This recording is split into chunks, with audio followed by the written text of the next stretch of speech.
Africa Media Live TV. Kindly subscribe to our YouTube channel to get updated on the trending gist, latest news all over the world. Like our page, subscribe, and share with friends. Thank you.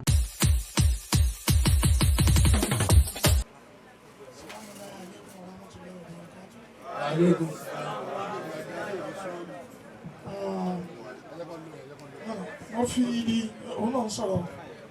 mo fi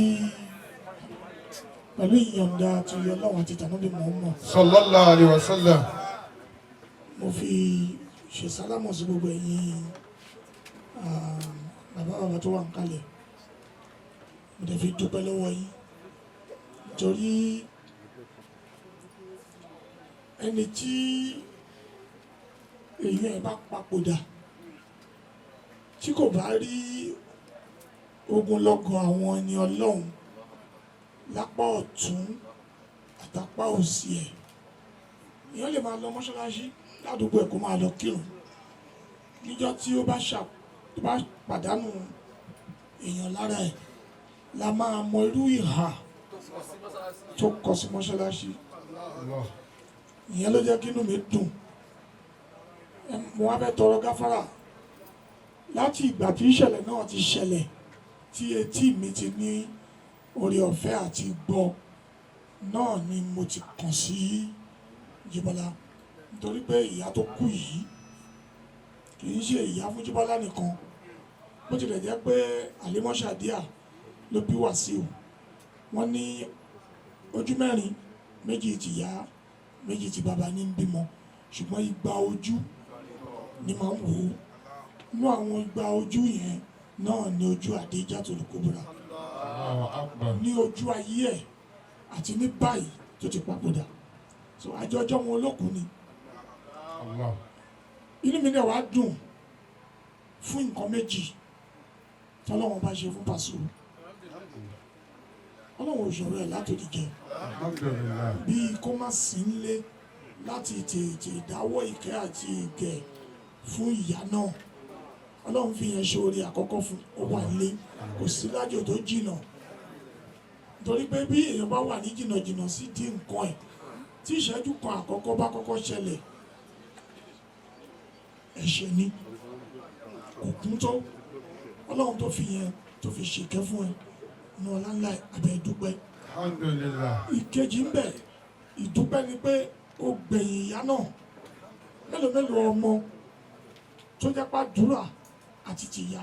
àti tọmọ ẹni pé Ọlọ́run jẹ́ kọ́ mọ mi kó gbẹ̀yìn mi Ọlọ́run jẹ́ ọmọ fẹ̀yìn lẹ̀ fún tí ò ṣẹlẹ̀ bẹ́ẹ̀ àwa làwa ni Ọlọ́run fún ní wàsílà tèmi Ọlọ́run sì ní kó bọ́ sọ́dọ̀ ọ̀run tèmi kọ́ làkọ́kọ́ Muhammadu Rasulullah sallallahu alaihi wasallam òun náà gbogbo orú àwọn nǹkan báyìí alhamdulillah mo bẹ́ẹ̀ dúpẹ́ fọlọ́ pé ìwọ ló tún wá ṣe kí ni ló gbẹ̀yìn ìyá náà ìyẹn jọpẹ́ lọ́tọ̀ ṣùgbọ́n èyí tó jù ni mo ti sọ nílé nǹkan lílá fi gbogbo ẹ̀yin àfà tábà rìn tó bá kù díẹ̀ káàtó ẹ má torí nǹkan tí a ní lọ́wọ́ kò sí nǹkan a ní lọ́wọ́ tó fẹ́ tó nǹkan tí ẹ̀yin gbé dání nítorí ẹni tí Ọlọ́run bá fún lórí ọ̀fẹ́ láti fara ẹ̀ lẹ̀ láti ké Kùránì ó ti kọ́kọ́ jèrè ayé ó ti jèrè ọ̀run àǹfààní kí ló jẹ́ fún ènìyàn tó jèrè gbogbo ayé tó pàdánù ẹ̀mí ìpàdánù ẹ̀mí ni kéèyàn má mọ bó ṣe ṣẹ̀mí kó má mọ kí ní ń jọ́lọ́hun kọ́lọ́hun má fira ẹ̀ hàn á wá gbówó dání agbègbè kan akọ́lé tó pọ̀ gbogbo estate tàwa yìí òun lọ́nà máa jogún ẹ̀ fún ṣùgbọ́n kò ní nǹkan ìṣẹ̀mí ẹ̀ lẹ́yìn ti gbé dání ìyẹn làwọn máa ń tẹnu mọ́ ló máa ń dàbí ìsọkúsọ ń gbà mí ẹ̀yin ti gbé nǹkan ìṣẹ̀mí ẹ̀ ti gbé dání tówó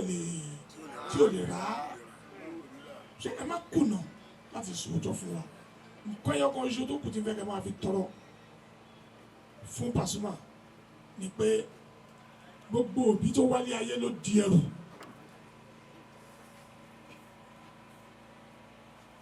Ọlọ́run yọ̀ǹda kan fún wọn ó tú fún wọn lójú ayé ìyẹn ni àwọn ọmọ tí wọ́n bí wọ́n bímọ náà sáyé wọn ò bí ló kú mọ́ bí láàyè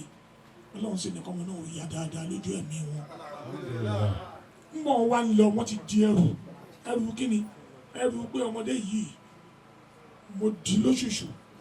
káyé má túká tí Àdíjà ti di kọ́lọ́hún jọ̀nù ọláńlá ẹ̀ kó má túká. gbogbo ibi tí Àdíjà ti ní ìpínhùn kì í ṣe ìpínhùn tó ṣó kì í ṣe ìpínhùn àjẹbẹ ìpínhùn abiyamọ pé ẹrù tọ́nà wọn bá fún un yìí o níwọ̀n bá àgbà tí yóò dìbàjẹ́ tó fi gbẹ̀mí mi kò ní dìbàjẹ́ títí láéláé ọlọ́run ò ní fi ṣàdánwò fún ẹ ẹrù tádìjà tí tó dùn sílẹ̀ bí abiyamọ ayé ò ní fọ́n ká mọ́ ẹ lọ́wọ́ ayé ò ní fọ́n ká mọ́ ẹ lọ́wọ́ nítorí bí Àdíjà ṣe di ẹrù yẹn fẹ́ mi bẹ́ẹ̀ náà nìyá mi ṣe dì í fún Síkírù Àyìndé mo wá ń jọlá Rasulullahi mo ń jọlá Ṣàdíà lọ́dọ̀ Síkírù bẹ́ẹ̀ náà nìwọ náà ṣe ń jọlá Muhammad tó ń jọlá Àdíjà lọ́dọ̀ èmi mo wá ń gbàládùn mo tún ṣe ní ìlérí àdéhùn fún Àdíjà ní kábàárì ẹ̀ pé n tó di ilẹ̀ yẹn kò ní tú lọ́wọ́ èmi Wasiu Alabi ọlọ́run òde ní fi ṣàdánwò fún wọn náà kò ní tú lọ́wọ́ ẹ̀ la ilaha illallah kò sí ní táà níta fẹ́ fún yín táwọn èèyàn ò ti fún yín àbí táwọn èèyàn ò ní fún yín gbogbo nǹkan bá ṣe hádíà ni ṣùgbọ́n bó ṣe lè kó jẹ́ tó bismillah náà wàá ṣe olórí ẹbí ṣe kó fáwọn nǹkan tó mania gíríkì.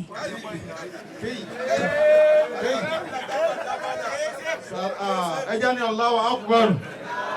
ẹ dákun ẹja ní Allahu Akbar. AfricamediaLive TV. Kindly subscribe to our YouTube channel to get updated on the trending gist, latest news all over the world. Like our page, subscribe, and share with friends. Thank you.